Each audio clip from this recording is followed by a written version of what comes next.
पहलगाम में आतंकी हमला हुआ और उसके बाद पूरे देश में गुस्से का माहौल है। हर जनता के बीच में अगर आप जा रहे हैं तो वो अपनी नाराजगी इस चीज को लेकर दिखा रहा है।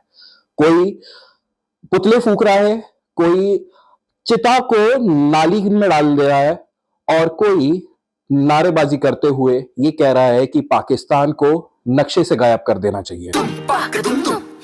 अरे श्रीमती जी, कुछ तो सस्ता लो, बचत करो। नहीं श्रीमान जी, सब बढ़िया लो, रहने दीजिए। इसमें क्या खास बात है? थोड़े में ज्यादा स्वाद, यही तो है इसकी खास बात। वाह मामा, क्या स्वाद है। अरे मेरे राजा, सबका राजा आग और मसाला। लेकिन कवि क्या कहते हैं अपने शब्दों में? हमारे साथ अनामिका जैन अंबर जी हैं।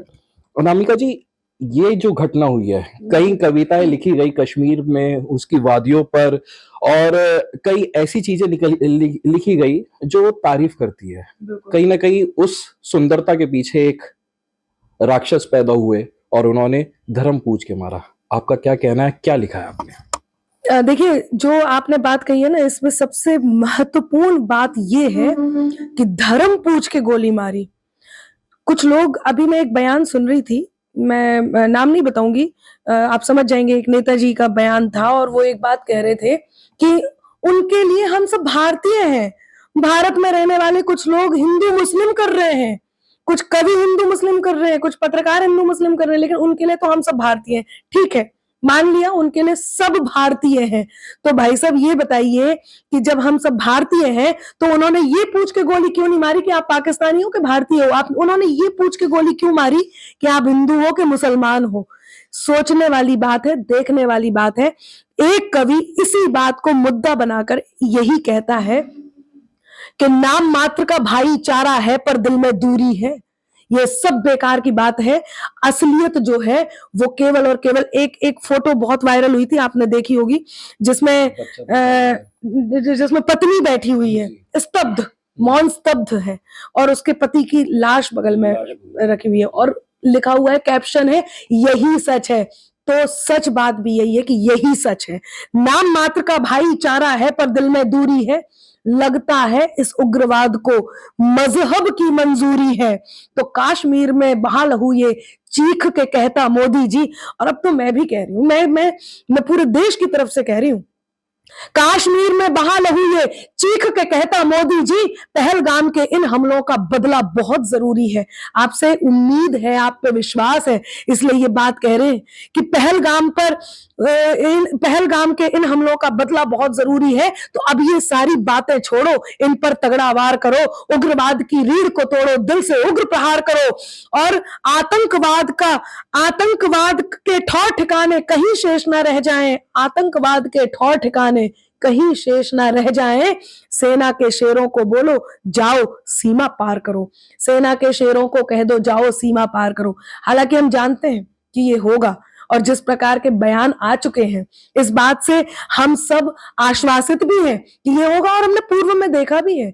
हमने एयर स्ट्राइक देखी, हमने सर्जिकल स्ट्राइक देखी, और हमने अपने सेना के शौर्य पर हमें विश्वास भी है।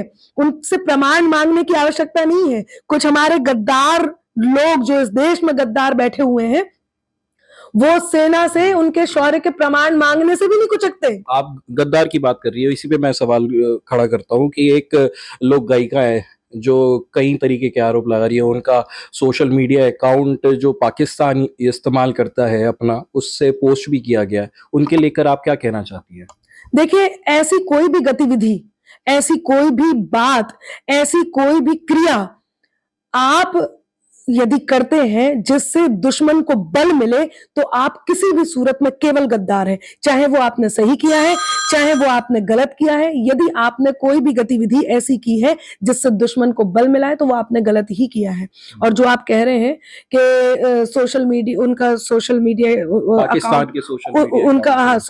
पाकिस्तान के सोशल मीडिया अकाउंट ने उस वीडियो को वायरल किया है, तो आप खुद सोचिए कि हमने जाकर के खुद उनको संबल दे दिया, बल दे दिया कि ठीक है आप आओ।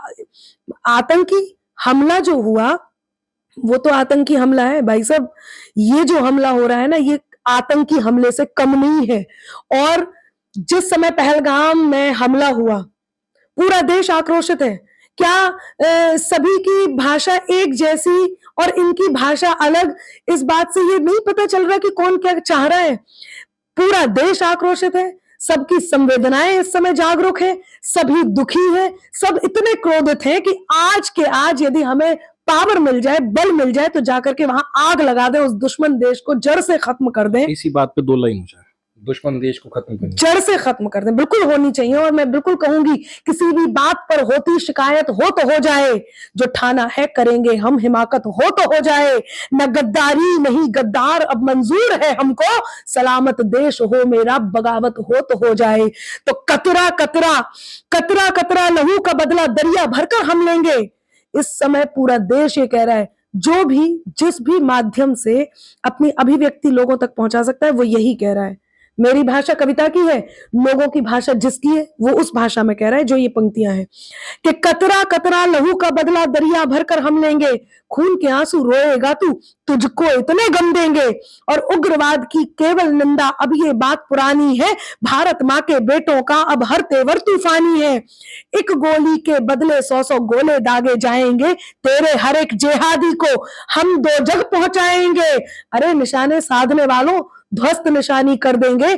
हम भारत से उग्रवाद की खत्म कहानी कर देंगे, हम भारत से पाकिस्तान की खत्म कहानी कर देंगे।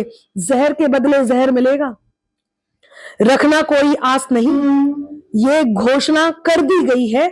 और ये सिर्फ घोषणा नहीं है, कुछ गद्दार जो प्रश्न उठा रहे हैं वो जरा ध्यान से सुन लें और समझ लें। हम कभी ऊर्जा जगाने के साथ साथ कहीं ना कहीं कुछ बातें निर्धारित होनी चाहिए, उस निर्धारण का प्रबंधन करते हैं। तो जरा ये ध्यान से सुन ले, वो गद्दार भी और वो देश भी, कि जहर के बदले जहर मिलेगा, रखना कोई आस नहीं, ना सिंधु का जल होगा, ना वीजा दूतावास नहीं, सद्भावों का नाम सुनेंगे अब कोई फरियाद नहीं, अब ना कोई संधि होगी, अब कोई संवाद नहीं, जिनसे पनप रहा है पापी जड़ें हिलाकर रख देंगे, धूल में तेरी हस्ती को हम आज मिलाकर रख देंगे। तो अश्कों की अब आंख में तेरी रवा रवानी कर देंगे, हम भारत से उग्रवाद की खत्म कहानी कर देंगे, हम भारत से पाकिस्तान की खत्म कहानी कर देंगे। ये केवल जज्बात नहीं है, शब्द नहीं है, ये केवल बातें नहीं है कि हमने बातें कर दी, ये वो मन के भाव हैं जो आगे चलकर सच होने वाले हैं। उन लोगों के लिए क्या कहेंगे जो देश में रह रहे हैं और फिर भी विरोध कर रहे हैं और आतंकी हमले को मानने को तैयार नहीं है? कुछ लोगों ने हालांकि ये भी कहा है कि आतंकवादियों का कोई धर्म नहीं होता। देखिए, जिन्होंने ये कहा है कि आतंकवादियों का कोई धर्म नहीं होता, तो वो केवल और केवल इस घटना को रिकैप करके कई बार देख लें, जिसमें उसने बच्चे के कपड़े उतार करके, आदमियों के कपड़े उतार करके ये देखा कि इनका धर्म क्या है, जिसने कलमा पढ़ने के लिए मजबूर किया कि यदि आप मुसलमान हो तो आप कलमा पढ़ के दिखाओ, जिसने ये पूछा आप हिंदू हो कि मुस्लिम हो, उनका क्या धर्म है ये तो वो खुद ही बता चुके हैं। कोई मतलब यदि आप इसके बाद भी ये पूछ रहे हैं कि उनका धर्म नहीं होता, यदि आप ये कह रहे हैं तो आपसे बड़ा देशद्रोही कोई हो नहीं सकता। और कुछ गद्दार जिन्होंने ये कहा है कि अब जैसे ही घटना घटी है, कुछ सरकारी पत्रकार, कुछ सरकारी कवि अपनी कविताएं लेकर के, सरकारी पत्रकार अपनी पत्रकारिता लेकर के अब पाकिस्तान पे हमला करेंगे, पाकिस्तान के सर काटेंगे। आप में हिम्मत हो तो आप जाकर के सर काट के ले आओ। जिन्होंने ये चैलेंज करा है जरा वो ध्यान से सुन लें और कान से सुन लें और इस बात को समझ लें कि हम कम से कम, हम में इतनी हिम्मत है कि हम दुश्मन को दुश्मन कह रहे हैं। आप में इतनी हिम्मत है कि आप दुश्मन को दुश्मन कह, आप किसको दुश्मन कह रहे हो? आप अपने हिंदुस्तानियों को दुश्मन कह रहे हो, अपने घर वालों को दुश्मन कह रहे हो। आपसे बड़ा डरपोक कोई नहीं है। जो ये आप बार बार हम सरकार से प्रश्न पूछते हैं, हमें डर नहीं लगता है, आप में इतनी हिम्मत है कि उसका सामना कर सके, जिसके हाथ में, जिसने लोगों से धर्म पूछकर उनको मार डाला, जिसने गोली चलाई, जिसने आतंकी हमले किए, जो लगातार जिसके मंसूबे इस देश को खत्म कर देना है, आप में हिम्मत नहीं है। मैं एक बात कहूंगी, लोग इनकी बातों पर विश्वास ना करें, क्योंकि हमको कोमलता की भाषा ये पत्थर सिखलाएंगे, सांप जहर से बचने वाले अब मंत्र सिखलाएंगे, जिनका केवल एक लक्ष्य है देश को खंडित करने का, देशभक्ति की, देशद्रोही की वो भाषा सिखलाएंगे। वो केवल और केवल गद्दार है, देशद्रोही है। अच्छा, आखिरी सवाल मैं लूँगा। ये सवाल ये है कि एक राजनेता ने ये कहा है कि कश्मीर में हम जाते हैं घूमने और हम पैसे उन्हीं लोगों को दे के आते हैं और वो हमारे खिलाफ यूज़ करते हैं जिहाद के नाम पर। क्या कहना चाहती हैं? कश्मीर घूमने जाना हमारा गलत हो गया है या फिर वहाँ पर ऐसी कोई चीज़ हो जानी चाहिए जो सरकार के पास पैसा चला जाए और फिर उसके बाद फंडिंग जो हो सरकार करे, जो भी वहाँ पे टूरिज्म कर रहा है, जो दुकानदार है, क्या करना चाहिए इस चीज़ में? आपको क्या लगता है? देखिए मैं ना एक वन नेशन वन जो हमारा कॉन्स्टिट्यूशन है, मतलब एक देश एक कानून में विश्वास रखती हूँ।